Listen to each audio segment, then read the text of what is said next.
సంపాదన ఎలా ఉండాలంటే తన కోసం కాకుండా వాళ్ళ అమ్మను తను కనిపించిన వాళ్ళ పేరెంట్స్కి తను ఎంతో అంత రుణం అనేది తీర్చుకుంటూ ఉండాలి. ఎందుకంటే వన్స్ మ్యారేజ్ అయ్యాక ఆ సంపాదన అంతా భార్యకి బిడ్డలకి అని పెడుతూ ఉంటాడు.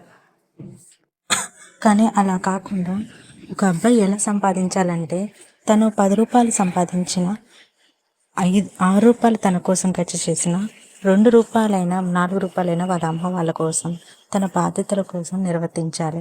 అలాగే ఒకవేళ పెళ్ళైతే చూసుకొని పొదుపు అనేది చేయాలి. భార్య చేతులు ఇచ్చినంత మాత్రాన భార్య ఖర్చు పెడుతుందా పొదుపు చేస్తుందా అనే జ్ఞానం అనేది తెలుసుకోవాలి. ఇంకొకటి అదేవిధంగా ఒకటి సహాయం చేయాలి, కానీ మూర్ఖంగా సహాయం అనేది చేయకూడదు. పలుకుబడి కోసము ఏదో గొప్పతనం కోసము డబ్బులు డాబాలు కట్టుకోవడానికో కాదు.